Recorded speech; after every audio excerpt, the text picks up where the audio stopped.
The Agenda with Steve Paikin is made possible through generous philanthropic contributions from viewers like you. Thank you for supporting TVO's journalism. Tonight, we look at the consequences of infrastructure projects on our daily lives.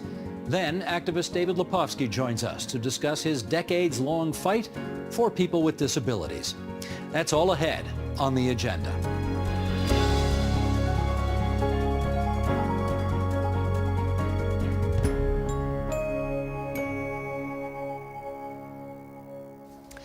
Ontario is steadily growing, and some of its infrastructure has needed upgrading for many, many years. Now it seems as though it's happening all at once. With the new Ontario Rapid Transit line in progress, GO train expansion, a record number of cranes around the province, and construction on Highway 413 set to start next year, Ontarians are feeling the pain these projects are bringing to their day-to-day lives. Will the benefits outweigh the years of inconvenience? Let's find out as we welcome Shoshana Sachs, Associate Professor in the University of Toronto's Department of Civil and Mineral Engineering and a Canada Research Chair in Sustainable Infrastructure. Neil Lowen, Senior Associate Planner at Urban Strategies. Jason McDonald, Chair of York Eglinton BIA and the owner of Casual Hair Salon. And John Lawrence is here, the urban issues writer at Spacing and the Globe and Mail. And it's great to have everybody around our table here. Let's start with this quote from Nicholas Hune Brown, writing in Toronto Life magazine just after, this was a few years ago, after the announcement of the Ontario line. Sheldon, bring it up if you would, and I'll read along for those listening on podcast. The Ontario line is the first downtown subway in Toronto in more than 50 years, a massive undertaking that has the potential to be as transformative and as destructive as any infrastructure project in living memory. The skirmishes erupting along the Ontario line are a sequel to the battles that have marked the last decades of city building in Toronto, pitting the sanctity of neighborhoods against the needs of the region, the rights of current residents against the viability of future Torontonians. In a city that does its best to avoid hard choices, the massive project comes with an implicit message. In order for the majority of us to win much-needed transit, some of us will have to lose. And as the line races forward, for those set to lose, the stakes couldn't be higher. Okay, John, come on in here and tell us why the stakes couldn't be higher. Well, Toronto has an inadequate rapid transit system for the most part for a city this size. And we have these bottlenecks like at Yonge and Bloor that have produced like terrible crowding and congestion and backups for years.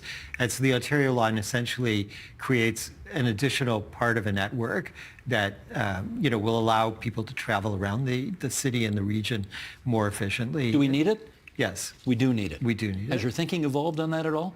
No. I mean, we've needed it for a long, long time, and it got renamed because Downtown Relief Line was unpopular, but it's still needed.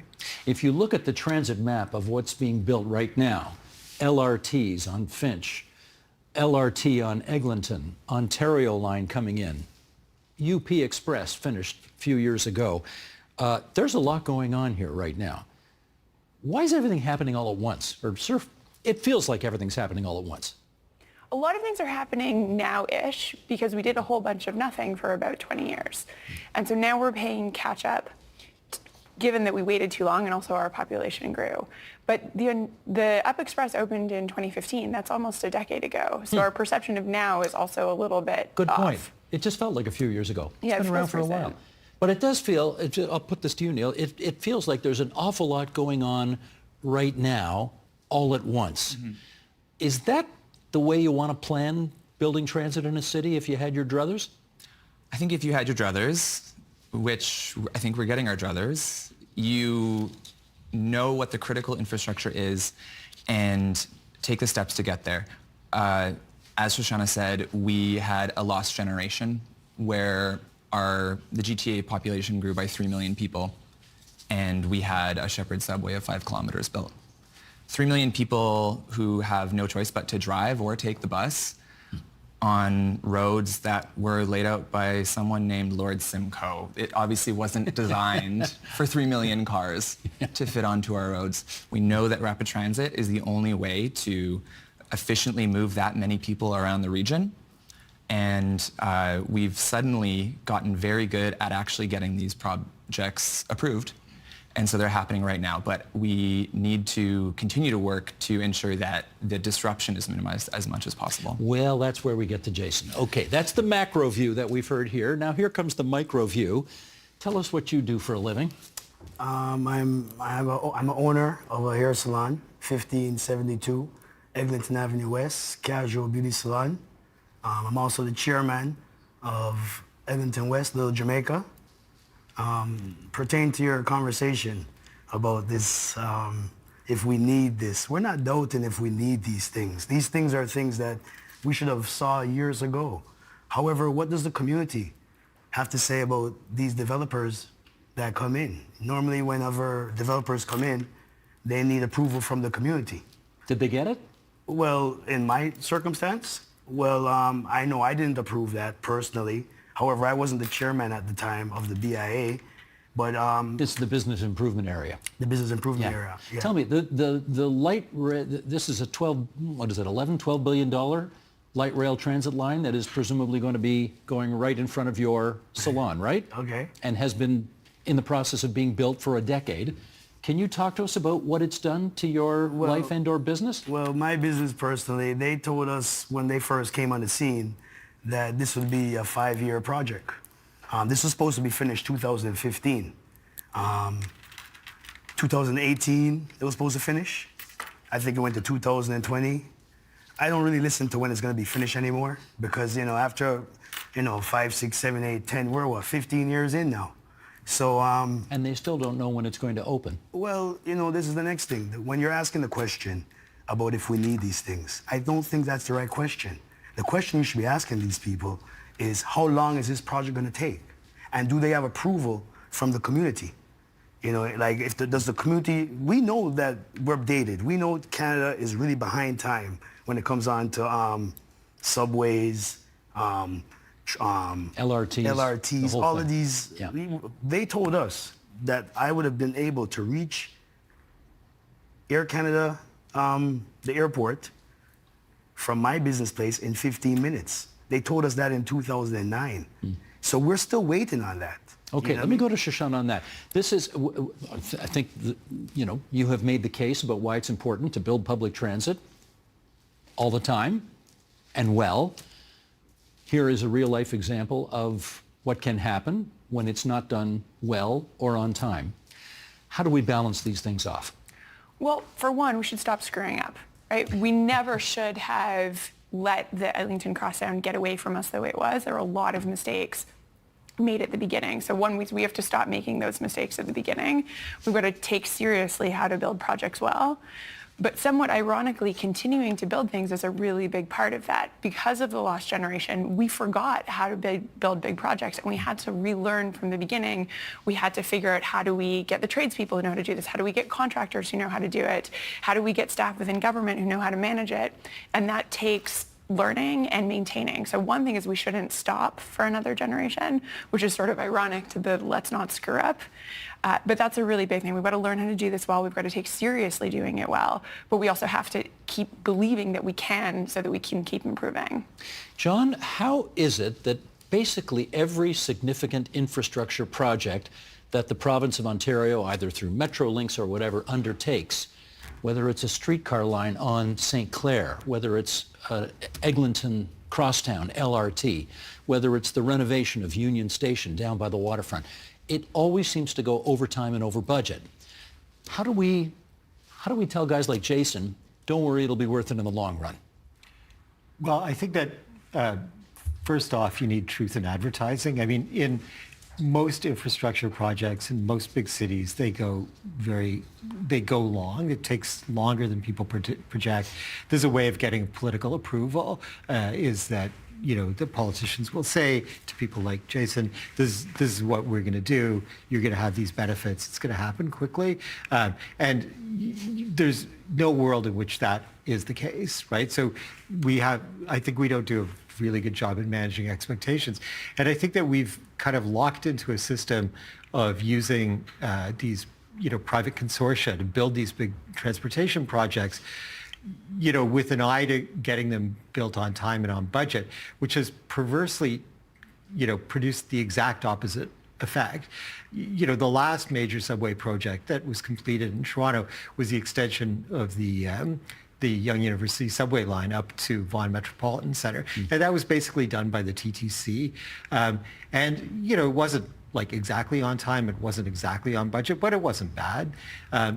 Whereas compared to the Eglinton Crosstown and whatever, however long it's going to take to build the Ontario line, I think that there's a problem with the model that we're using.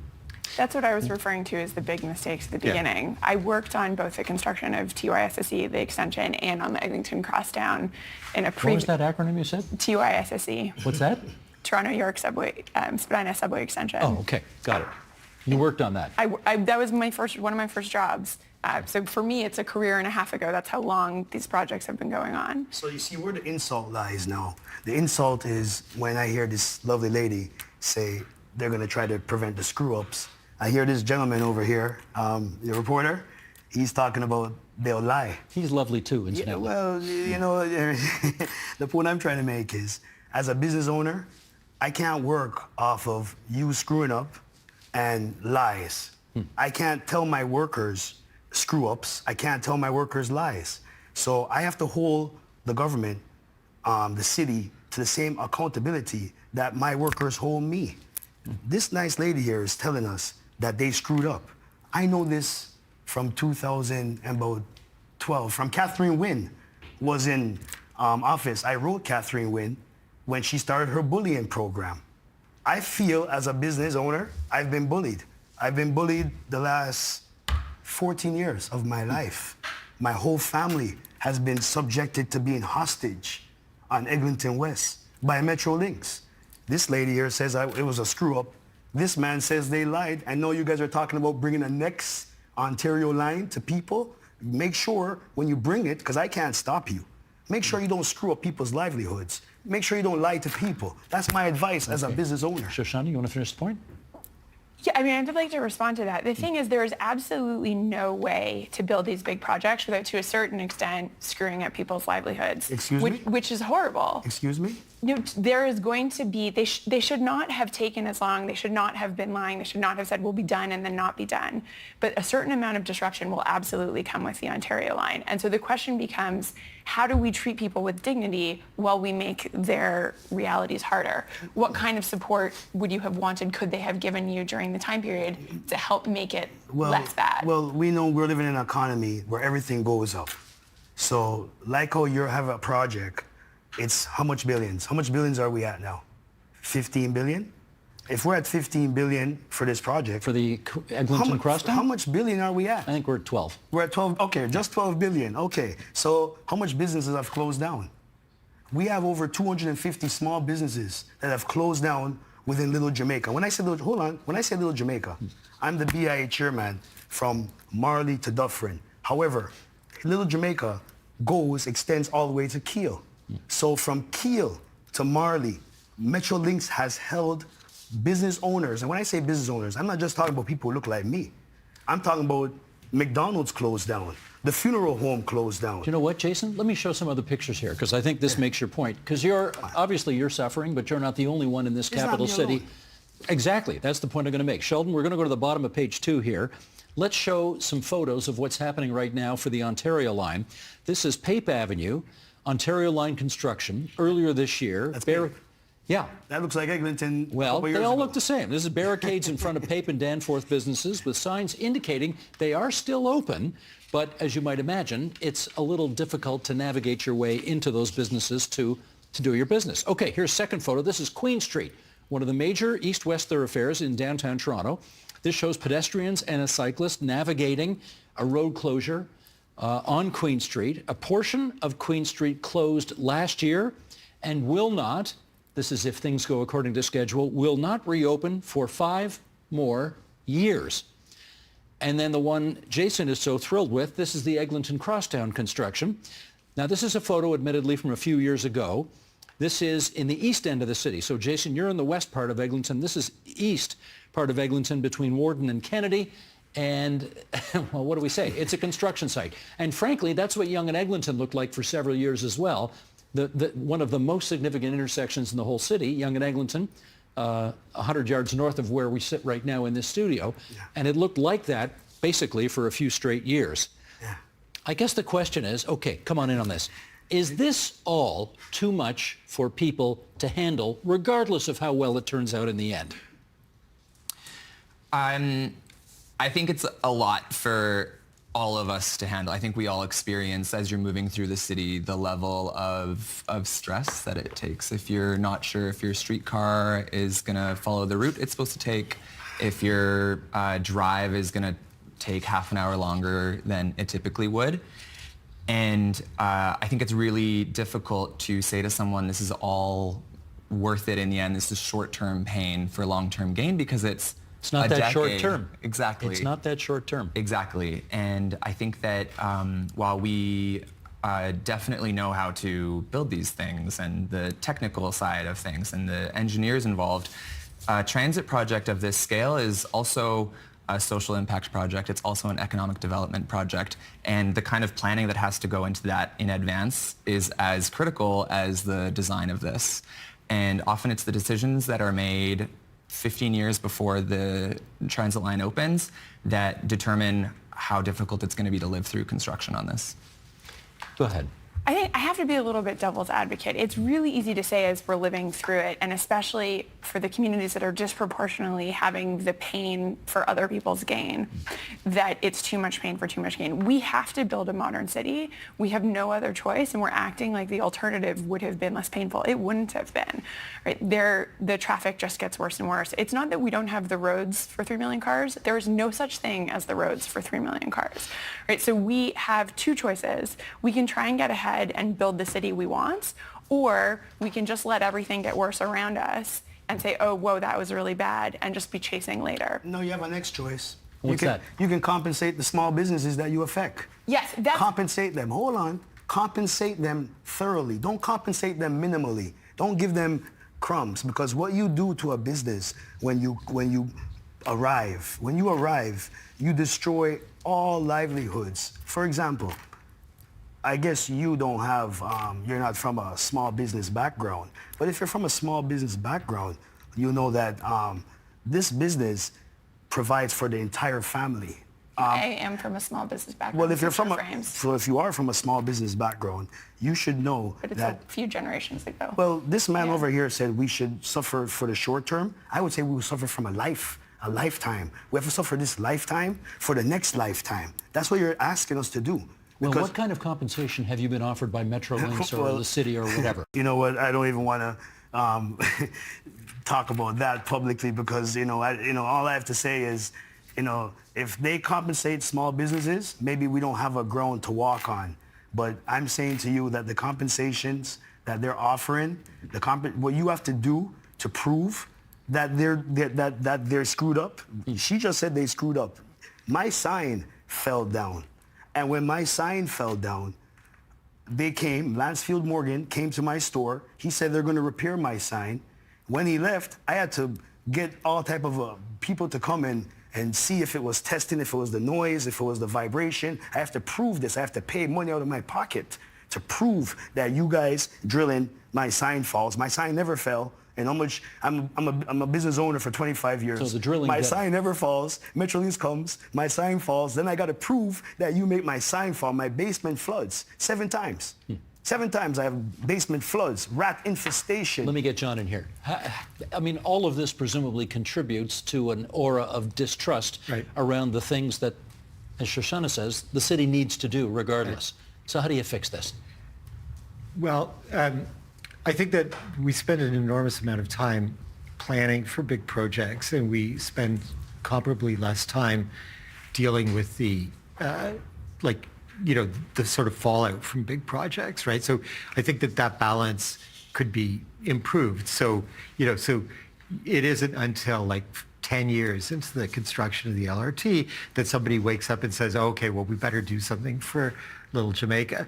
But I just want to take your point for a second. I mean, hold on for a second. There was a moment a couple of years ago, or just before the pandemic, where there was a breakdown on the Yonge University line, and suddenly there was this, they had to bypass trains, and suddenly there was a crowd on the Yonge University, on the Yonge Street platform of Yonge and Bloor that was packed, that was people pressed up against the wall all the way to the edge of the... Dangerously packed. Very dangerously packed. And all it would take is like a couple of people to sort of get very uncomfortable, and you get real critical problems. You get people injured, pushed on the tracks. And the other part, which I think is really important, is that, and this is maybe slightly less in the post-pandemic period, but a lot of people spend an enormous amount of time traveling back and forth to work. And that's all time that you take away from your family and from recreation and whatever else you want to do with your life. And so I think that there is some onus on the city and the region to kind of deal with that. Now, the problem is that the balance is not good, right? So, so you're saying, okay, well, in the future, we'll have shorter commute times, but in the meantime, you have to suck it up because this is what it's going to take. And so we don't have that balance in place. But I think we have to keep in mind that there are real people who depend on these systems. And if they don't work, it makes their day really bad.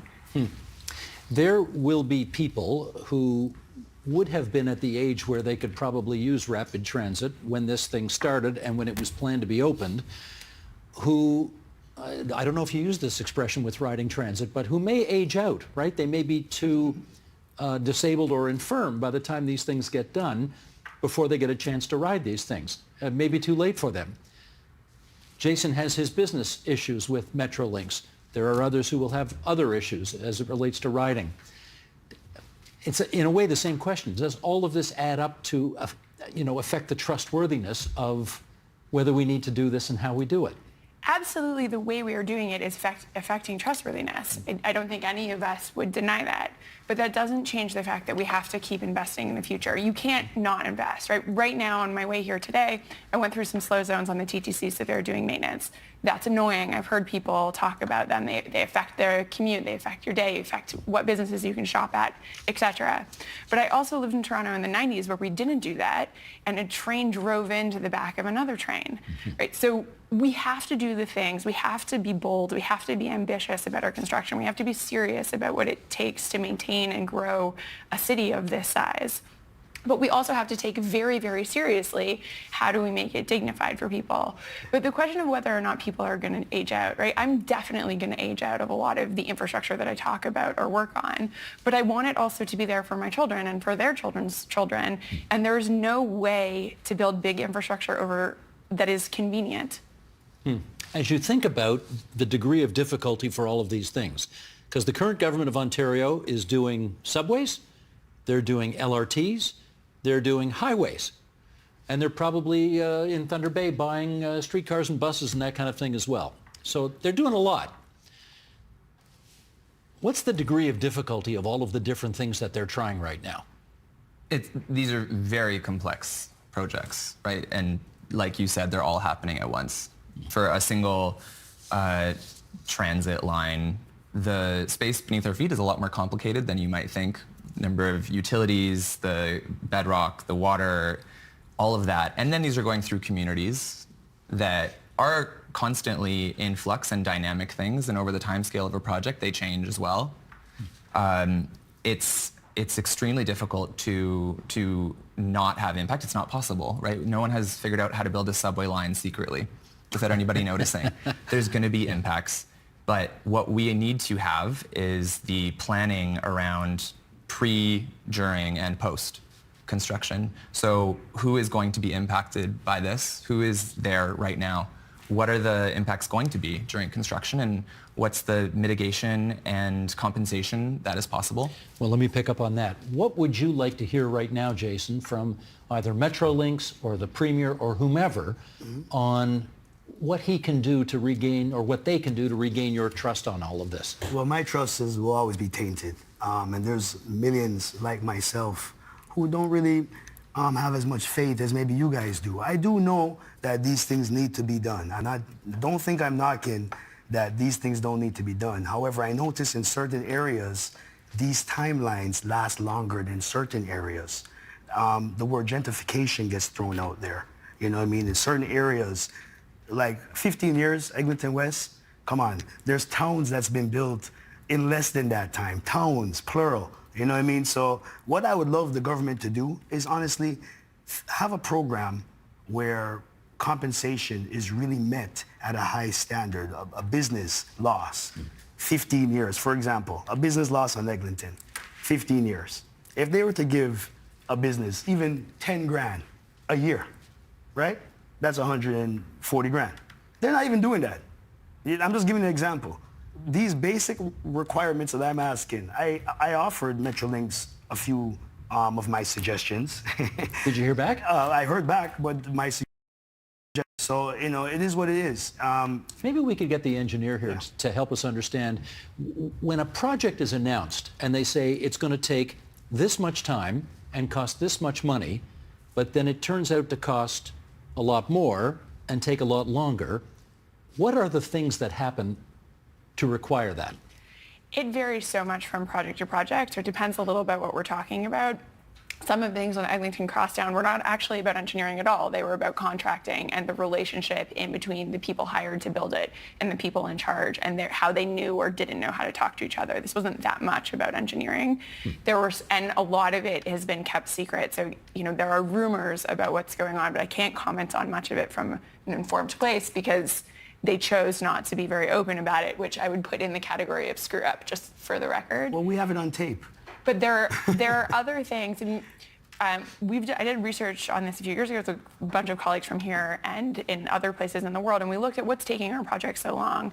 And the main thing is really not the engineering. It's deciding to do something, funding it, and following through. And you know, often you announce something before you have the funding. You wait a couple of years, things become more expensive. Now you've got to sort out the funding again. You wait a couple more years. But the other thing I would just say is, have you ever renovated a bathroom in your home or painted the walls in your bedroom? Yes. Did it happen on time and on budget? No, it went up and it's more budget. But however, you can't compare your house to a livelihood. This is why I'm asking you. No, but I'm not comparing it to your livelihood. I'm comparing it to a that. Construction site and how there are unexpected things, and sometimes we just don't totally understand what's going on. I can always agree with that. I can always. I have nothing. Listen, I'm going to make my point clear here. I'm not against progress. I'm not against upgrades. I am for progress. I'm for upgrades. However, I know the realistic facts. If you have a project you're doing in your bedroom or your washroom and it costs more, you know, you have your bills you got to pay still. You still got to pay your bills. So just because you did your project doesn't mean you're not going to pay your bills. You got community, you got a peoples. But I think her point is whether you're painting the bedroom or whether you're building a things happen that you $6 billion LRT, stuff I agree. happens. No, and I'm not knocking that. I'm saying compensate the small businesses. Right. And I'm not knocking that's that. my issue. I'm not saying this. Make your subway. Take your time. Make it proper. There are all kinds of things that happen on Eglinton, and I don't think any of us are disputing that. But one of the important things I would notice is that it's not actually Metrolinx on Eglinton, it's Crosslinx. Right? We moved away from a model of the government building things to the private sector. It matters because in Toronto, up until this project, we had a very professional public service who knew how to build public transit. And when we move away from that, all of a sudden we're doing things in a new way that we don't know how to do, and we're seeing proof in the pudding. So just to be clear, Crosslinx is this private sector consortium that's building the thing that's suing Metrolinx and vice versa. And I was telling this nice lady outside that the public doesn't want to get involved in that. That's you guys. That's your uncle, your brother, your cousin, your sister. That's a family issue. That's separate from the public. The public looks at Metrolinx, Crosslinx as the same. I'm just giving you. That's totally I'm just telling you the truth. We look at you guys as the same. And if you guys want to argue about whose fault it is, no problem. When you guys can hold on. Do you know, Jason? You know what I can't argue with? Yeah. The clock. And it's out of time. But I do want to thank you for coming in today and sharing your views on this, along with Shoshana Sachs from the University of Toronto. And on the other side of the table, Neil Lowen from Urban Strategies and John Lawrence from Spacing and the Globe and Mail. That was a raucous discussion, everybody. Thank you very much. Thank you. It's all in respect. Thank you. Thank you very much.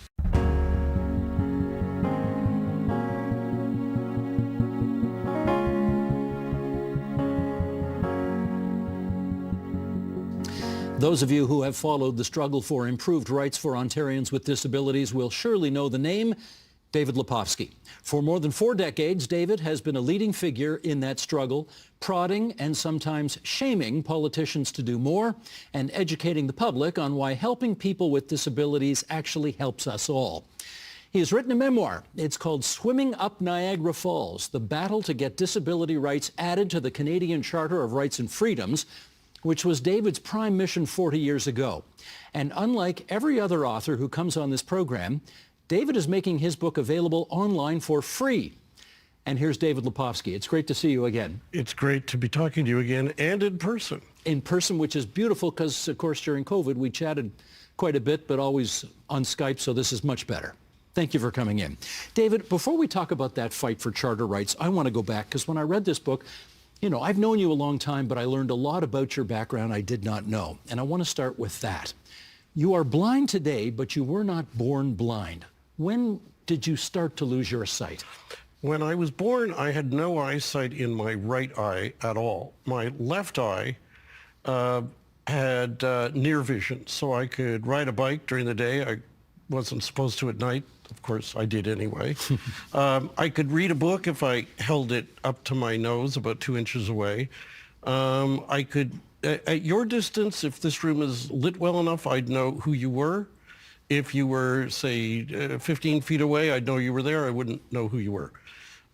Starting around partway through, between age 13 and 14, my vision slowly, in my good eye, slowly started dropping. At the time, we didn't know why, and it gradually dropped till it was pretty much all gone by the time I was 20 or 21. So take us back to those teenage years, which are, of course, difficult enough for people who don't have disabilities.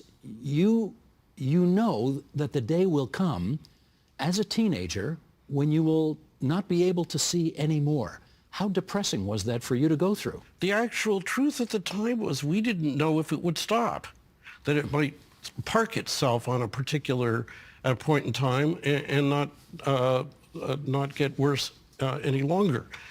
So I kind of dealt with the day-to-day of adjusting gradually as vision got worse. It wasn't the kind of thing where you wake up one morning, at age 15 and suddenly you can't do something. It was very gradual. So I was slowly learning the skills I needed to be able to function without reading visually, without being able to find my way around visually, and so on. And I, if I thought about it, I just thought, let's get through what I'm getting through right now. And oddly, the interesting thing was that my mother, who passed away 11 years ago, and was a huge cause of my success, she was trying to put on a brave face so I wouldn't get worried. And I was trying to put on a brave face so she wouldn't get worried. And the effect of it was we both got each other through it. This is a love letter in many ways to her, this book. She is really the hero. The biggest hero of your story, don't you agree? Well, one of the things I learned from it, and I've shared since, is how parents of kids with disabilities are the pivotal person, both to get you to move forward and not let anything hold you back, and also to tackle barriers for you until you're ready, old enough and ready to tackle them yourselves. Let me pluck a quote from the book here where you say, "I had years to gradually adjust to vision loss. By the time my last bit of eyesight vanished, I was fully armed with all the adaptive skills I needed to live independently without eyesight." Tell us about those adaptive skills. Like what? So by then, we didn't have talking computers yet, but I was using audio books to read. I was typing on a typewriter. I was dictating notes onto what we then used, cassette recorders, to record school notes. And I had learned white cane skills. One of the most important skills when you first lose your eyesight is being able to get around safely, knowing where you are and being able to get around. It's called orientation and mobility. Well, I had gotten white cane lessons. In fact, oddly, the person who gave me that training decided to give me training as if I was totally blind, even though back then I was still riding a bike. At the time, it made no sense. In retrospect, it actually was a great assistance. All right. Let's go back to the early 1980s. Pierre Elliott Trudeau is the Prime Minister of the country.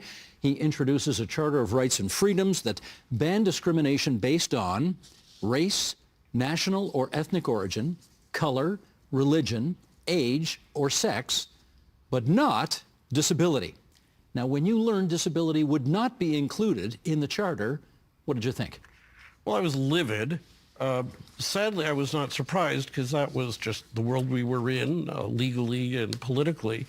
But I was livid, and I thought, this is appalling, and this is not just an incidental little policy initiative. It was the top headline story of the day was the Constitution, patriating and adding a Charter of Rights. So bang in the middle of the lead story, night after night, was an initiative that we were going to be left out of, and it was getting no attention. Well, they did hold public hearings on Parliament Hill about this, and here is how you, in the book, describe that process. Again, Sheldon, this graphic, if you would. How did an exhausted, untested, inexperienced, nervous, blind, 23-year-old law student find himself in front of an august committee of senators and members of Parliament who were holding nationally televised public hearings in December 1980? Okay, that's a good question. What's the answer? The answer is just a chain of events that you couldn't possibly expect in advance. I decided I needed a platform to do advocacy. Now, I don't want to in any way leave the audience with the impression I was the only one or I was the most important one. There were a number of us taking action on this issue within the disability community, but we didn't know who each other was or what we were doing. We didn't have an internet back then or other ways to connect up. For my part, I decided I needed a soapbox. So I happened to be on the provincial board of the Canadian National Institute for the Blind. So I went to them and I said, can I be your constitutional spokesperson? And after a series of efforts internally, which wasn't easy, I got them to say yes. Then, having learned that the public hearings were going on, I got CNIB to write Ottawa and asked for a slot on the hearings. Now, these hearings were being televised. They were getting a lot of attention. There were a lot of people who wanted to appear, and there was very little time. So our chances of getting an opportunity were kind of zero. It was zero enough that I wasn't planning for the eventuality in a systematic way. I wasn't doing any research. And then one day I get the phone call at my house, at my parents' house, while I'm waiting to eat dinner from the House of Commons, asking if they were reaching the CNIB. They were reaching my mom and dad's kitchen, and inviting us to make a presentation 36 hours later. Go, go, go. Interestingly enough, and again, this is something I learned new about you that I didn't know before, there is a passage in the Bible that motivated, I guess is fair to say, a lot of your work. It's from Leviticus chapter 19, and it says, do not curse a deaf person or place an obstacle in front of a blind person. Now, what have you read into that passage that perhaps others have not? Well, the reason I knew that passage is because I'm Jewish. When I was 13, I had my bar mitzvah. I was called to read in Hebrew in front of my congregation from the Torah. And that was part of the passage I read, which at the time, when I'm 13, I was low vision. I had no idea I was going to be blind later. I had no idea I was going to do advocacy on this. But it actually defined everything I've done since, because what it really means is do not create barriers to impede people with disabilities. And equality is all about achieving a barrier-free society in which people with disabilities can fully participate, because the biggest challenge we face is not our disabilities, it's the barriers that impede us from participating because of those disabilities. Get rid of the barriers, and we have a full opportunity to equally participate based on our merit. The politicians on Parliament Hill debate the Charter. It is front page news all over the place. And then somebody, a Conservative MP, actually proposes an amendment to put disability rights into the Charter.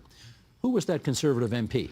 That was David Crombie, former mayor of Toronto. Now, if I was doing what I do now as a volunteer disability rights advocate, I would have been on the phone to members of the committee after the hearings and doing what I could to try to persuade them and their staff. I'd never spoken to him other than as one of the members of the committee. And we didn't know till the day of that it was actually going to pass. And again, I was just one of, there were 3 major disability organizations. The organization now known as Council of Canadians with Disabilities, the organization now known as Inclusion Canada, they had other names back then, had presented, and a number of people were doing advocacy efforts on Parliament Hill and in their parts of the country.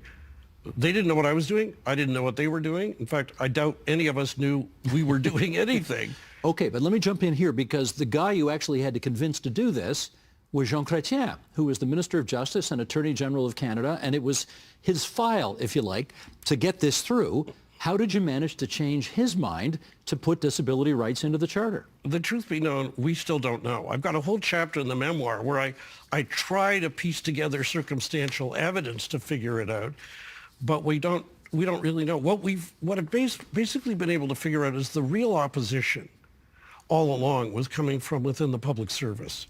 Pardon me. The public service, I think, had been warning the government, oh, if you do this, it's going to create all these obligations. And the government was trying to get the 8 holdout provinces that had not agreed to the patriation of the Constitution to actually agree to it. And I gather there was some reluctance to add new rights if they already were facing that opposition. But in the end, I think what happened was Pierre Trudeau was trying to appeal to the public over the heads of the opposing provinces. And this issue had enough appeal on its own that it seemed to cause them to override the requests of their politicians, of the public service. In preparing the memoir, I found out so much I didn't know back then. I was able to read all the passages of the work of the parliamentary committee that was holding hearings. And what I found out from reading it is that the various presentations on disability, not just mine, but the others as well, landed enough of an impact that it led opposition members and even some government members to question the government, to question Chrétien, and put pressure of their own on to get the disability amendment to the Charter passed.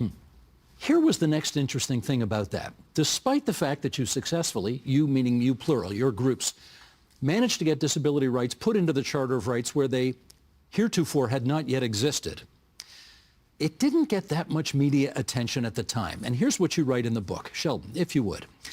The absence of disability in the news cycle reflects a failure of Ontario and Canada's major media outlets. The reality is that people with disabilities regularly face discrimination, not just in attitudes, but in the physical and digital environments in which businesses and government operate. People with disabilities are over 1/5 of the population and reflect a larger population than many other equity-deserving groups whose rightful challenges are far more prominent in news cycles. And I guess the question is, why is it that way? I should be asking you, you're the journalist.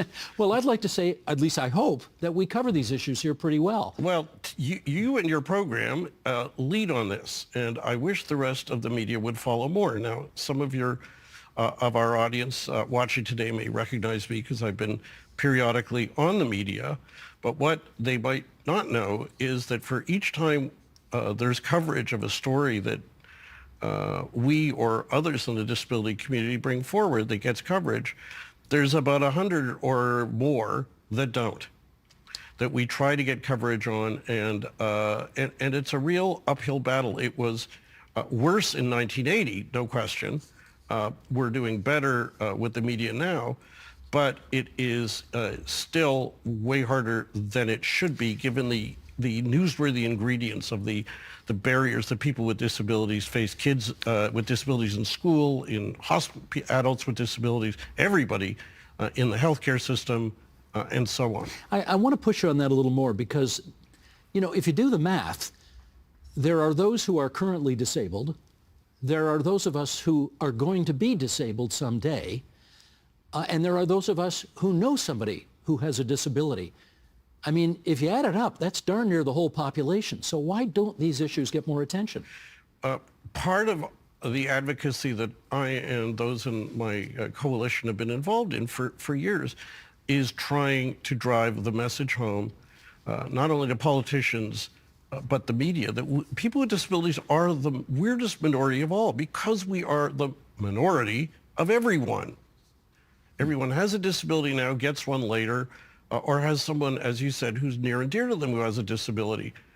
And the barriers that hurt us hurt everyone. So it's, I fought a battle starting 30 years ago this month to get the Toronto Transit Commission to audibly announce all subway stops and later bus and streetcar stops.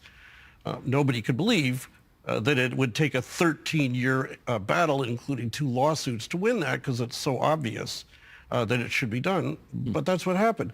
The thing that's significant, and most of the feedback I've gotten from the public about winning it, is from sighted people who welcome those announcements, who are greater in number than the blind people who desperately depend on those announcements, because everybody likes it. What's done to help us helps and accommodate us ultimately benefits everyone.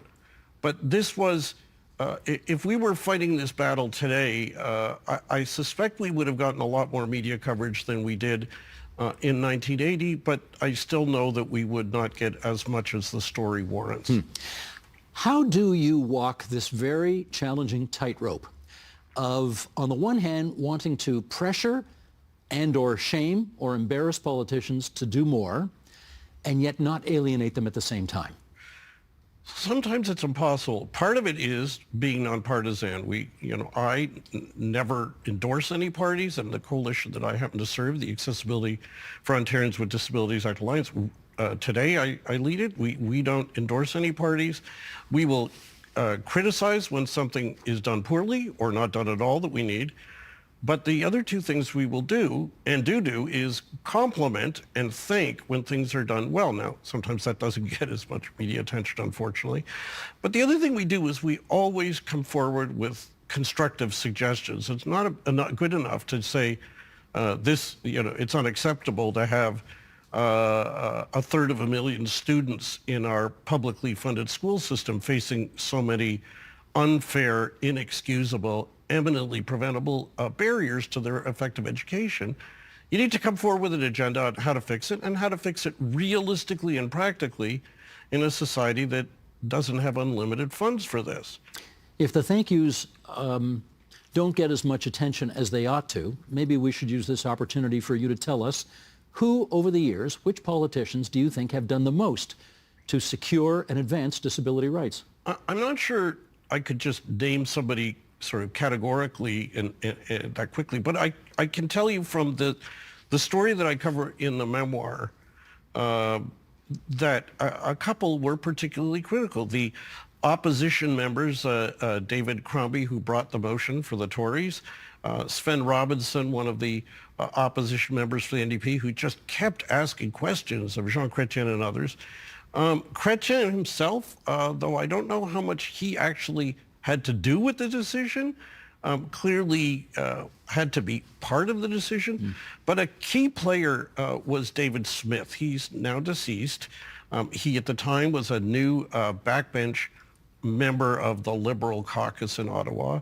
He had headed a parliamentary committee to hold hearings on the needs of people with disabilities that we all thought was probably a little more for show than action. Not on his part. But he took it on himself to internally lobby within his own political party behind closed doors. And he, if we hadn't had him doing that, I don't know if we would have succeeded. True to your nonpartisan nature, you managed to mention a Liberal, 2 Liberals actually, and a Democrat and a Conservative. So well done. There you go. I want to ask you now, with the benefit of more than 4 decades of case law in the rearview mirror, has the inclusion of disability rights in the Charter of Rights and Freedoms actually made a difference? The answer is yes, but not enough. There is no question that we are better off now than we were then, and that either cases or government action inspired by the fear of litigation has made a difference. The problem we have right now is our legal profession isn't sufficiently equipped to represent and effectively serve people with disabilities, because our law schools do a good job of training law students to be lawyers, but principally for clients without disabilities. That's not by design, but it's by result. That's why I'm now at the University of Western Ontario and at the University of Ottawa's law schools trying to add content to their courses in law school, so that lawyers are, future lawyers are better equipped to deal with this. The other thing is there are two other huge impacts that the Charter's Equality Guarantee has achieved for us. The first is we now have generations of people with disabilities who've grown up as seeing themselves as rights holders. They've got rights in our Constitution that are explicit. And that is a huge difference from the world in which I grew up and during which I lost my eyesight. And the other thing is that the Charter Rights Guarantee of Equality to people with disabilities was a key driving force that led 5 at least provinces of Canada and the federal government to pass accessibility legislation. Ontario, Manitoba, Saskatchewan, British Columbia, and Newfoundland, and the federal government in 2019 have all passed accessibility legislation in an effort to more effectively implement the rights that the Charter gives people with disabilities, because otherwise we got to fight barriers one at a time, and that's quite a burden. If I recall, the Ontario legislature unanimously passed the effort designed to make Ontario barrier-free by, what was the date? What was 2025, just a few months from now. Okay. How are we doing in terms of meeting that deadline? I had the privilege of leading the campaign for 10 years to get that law passed. I've been leading the campaign, a volunteer effort to get the Ontario government to effectively implement it. Bottom line, we've made some progress, nowhere near enough. We are not going to achieve the unanimous deadline that the legislature set. Nowhere near close. The problem we have right now is that the current government has not got any plan in place that would either achieve that goal or get us as close to that goal as possible. We've been asking for it since the day they took office. Have you ever met Premier Doug Ford? He has refused to ever meet us. I've written to ask multiple times. He's the only premier in the past 2 decades who's refused to ever even meet. How about a minister responsible for disability issues in his cabinet? Well, I've met with every minister. Before this, I had met with the current minister who's been in since they took office in 2018. Met several times early on. Now, other than one happening to bump into each other at an event at Queen's Park, we've asked for meetings. We've had none in the past over 2 years. And his office, the minister's office, doesn't even respond to our inquiries. Who's the minister? Raymond Cho. Raymond Cho is 88-year-old, I think he's the oldest MPP ever, good friend of Premier Ford's, has been in the cabinet, as you point out, since 2018. Why do you think he won't meet with you? Person to ask is Raymond Cho or Doug Ford. I mean, we've asked them, they don't answer, or we just get told they're too busy. If you could have that meeting with them, what would you tell them? I'd come in and say, here's why. We're the minority of everyone, and no politician can ignore the minority of everyone, either in how they govern or in how they face the voters. I'd say there's a whole lot of things you could do easily to speed things up. And moreover, you got to stop the practice of using public money to create new disability barriers, because they've been doing that.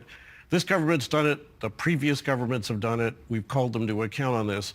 And I would imagine everybody watching this interview is going to think, I don't want my tax dollars used to create new disability barriers, but they're doing it as we speak. This is the construction of subway stations, of, a lot of public spaces, right? Yeah, you just see it. Public infrastructure or initiatives in schools that are not effectively designed. Now, I don't want to leave the impression they're not doing anything for people with disabilities, but I could point out clear, documented instances where they've used public money to create programs or build new infrastructure that lack proper accessibility for people with disabilities. David, we've got 30 seconds left, and I couldn't help but notice when reading the book that Star Trek gets a lot of references in your book, so I want to finish on that. And I suspect those who know Star Trek particularly will infer that the blind engineer, Geordi LaForge, must be your favorite character because, of course, you share that one important characteristic in common. Is that true? No, I grew up watching the original series. Mr. Spock is has been my inspiration for a long time. So no props for LeVar Burton, eh? But well, I certainly like the character. But I want our viewers to also know the book is available for free. If you Google "Swimming Up Niagara Falls," you'll find a free download of it available. Working on getting it available as a free EPUB and a free audiobook. And if we can find a printer in Canada that will do print on demand, and again, I don't want to get a dime for this, that'll provide it at cost or that will provide it at a reasonable price. I want to make that available. So far, the only print on demand options we found are in the States, and the shipping charges are more than I think people should have to pay. If that's what we have to do, that's what we'll do. But I want to find something in the country. For anybody watching or listening, the gauntlet has been thrown down. David, shall I simply say live long and prosper, and we hope to see you again here soon. Peace and long life. Well done.